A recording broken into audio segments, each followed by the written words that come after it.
메시지 성경 통독 사도행전 20장입니다. 주님 말씀하옵소서. 주의 종이 듣겠나이다. 아멘. 사도행전 20장. 사태가 진정되자 바울은 제자들을 불러 모아 에베소에서 선한 일을 지속하도록 격려했다. 그러고 나서 작별 인사를 하고 마게도니아로 떠났다. 그는 그 지역을 여행하며 각 모임을 방문할 때마다 끊임없이 사람들을 격려하여 사기를 높이고 그들에게 새로운 희망을 불어넣었다. 그 후에 바울은 그리스로 가서 석 달을 머물렀다. 그가 배를 타고 시리아로 떠나려는데 유대인들이 그를 해치려는 음모를 꾸몄다.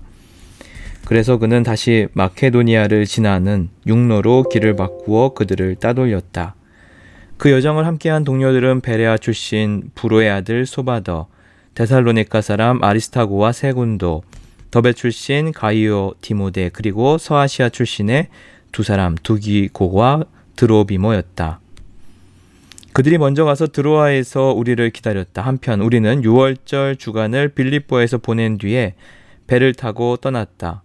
우리는 닷새 만에 다시 드로아에 가서 한 주를 머물렀다.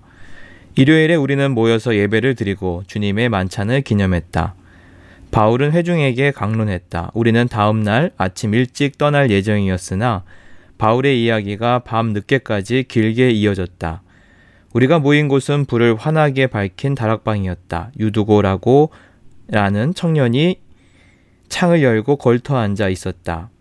바울의 이야기가 계속되자 깊은 잠이 들었던 유두고가 3층 창문 밖으로 떨어졌다. 사람들이 일으켜보니 그가 죽어 있었다.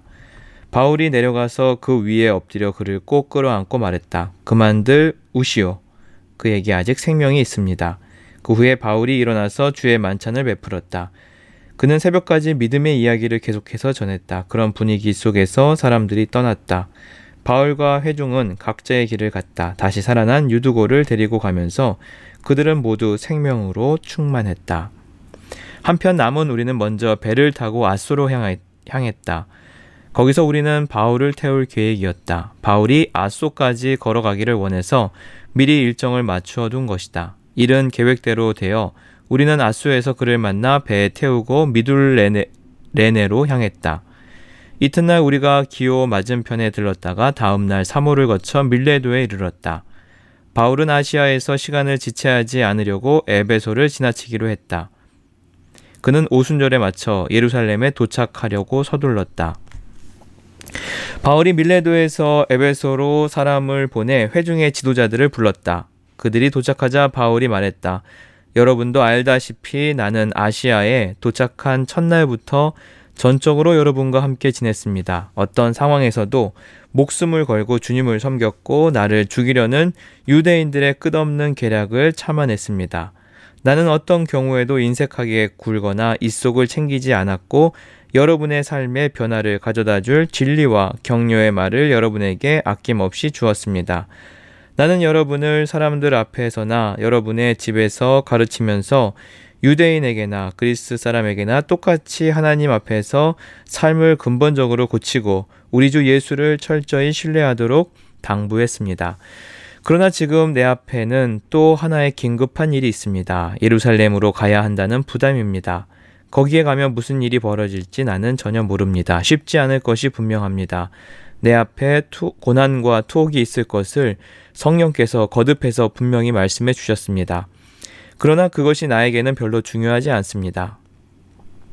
나에게 가장 중요한 것은 하나님께서 시작하신 일을 마치는 것입니다. 주 예수께서 내게 맡기신 사명, 곧 믿을 수 없을 만큼 후히 베푸시는 하나님의 자비를 내가 만나는 모든 사람에게 알리는 것입니다. 오늘은 작별의 날입니다. 여러분은 나를 다시는 보지 못할 것입니다. 나도 여러분을 다시는 보지 못할 것입니다. 나는 오랫동안 여러분 사이를 오가며 이제 막이 오른 하나님 나라를 선포했습니다. 나는 여러분을 위해 최선을 다했습니다. 내 모든 것을 여러분에게 주었으며 여러분을 향한 하나님의 뜻을 하나도 남김없이 전했습니다. 이제 모든 것이 여러분에게 달려 있습니다. 여러분 자신을 위해서나 양떼인 회중을 위해서나 긴장을 늦추지 마십시오. 성령께서 이 하나님의 사람들을 여러분에게 맡기셔서 교회를 지키고 보호하게 하셨습니다. 하나님께서 친히 이들을 위해 죽을 가치가 있다고 여기셨습니다. 내가 떠나자마자 흉악한 이리들이 나타나서 이 양들을 맹렬히 공격하리라는 것을 압니다. 여러분의 무리 중에서 나온 자들이 제자들을 유혹하여 예수 대신에 자기들을 따르게 하려고 왜곡된 이야기를 할 것입니다. 그러니 늘 깨어 경계하십시오. 지난 3년 동안 내가 여러분과 함께 끝까지 포기하지 않고 견디면서 여러분 한 사람 한 사람에게 내 마음을 쏟았던 것을 잊지 마십시오. 이제 나는 여러분을 놀라우신 우리 하나님께 맡겨드립니다. 하나님의 은혜로운 말씀이 여러분을 그분이 원하시는 모습으로 만드실 수 있고 이 거룩한 형제들의 이 공동체에서 여러분에게 필요한 것을 다 공급해 주실 수 있습니다. 여러분이 잘 알다시피 나는 재물이나 유행에는 관심이 없습니다. 나는 내 자신과 또 나와 함께 일하는 사람들의 기본적인 필요를 맨손으로 해결했습니다. 무슨 일을 하든지 약한 사람들 편에서 일하고 그들을 이용하지 않아야 한다는 것을 여러분에게 본으로 보였습니다. 받는 것보다 주는 것이 훨씬 행복하다고 하신 우리 주님의 말씀을 늘 기억한다면 여러분은 이 부분에서 잘못되지 않을 것입니다. 말을 마치고 나서 바울은 무릎을 꿇고 기도했다. 그들도 다 무릎을 꿇었다. 하염없이 눈물이 흘렀다. 그들은 바울을 꼭 붙들고서 그를 보내려고 하지 않았다. 그들은 이제 다시는 그를 보지 못할 것을 알았다. 그렇게 되리라고 바울이 아주 분명히 말했기 때문이다. 마음이 몹시 아팠으나 마침내 그들은 용기를 내어 그를 배까지 배웅했다. 아멘. 오늘의 묵상 기도입니다. 예루살렘으로 가야 한다는 부담입니다. 내 앞에 고난과 투옥이 있을 것을 성령께서 거듭해서 분명히 말씀해 주셨습니다. 그러나 그것이 나에게 별로 중요하지 않습니다. 나에게 가장 중요한 것은 하나님께서 시작하신 일을 마치는 것입니다. 사랑의 주님, 하나님께서 시작하신 사명을 바울처럼 잘 마치게 하옵소서. 아멘.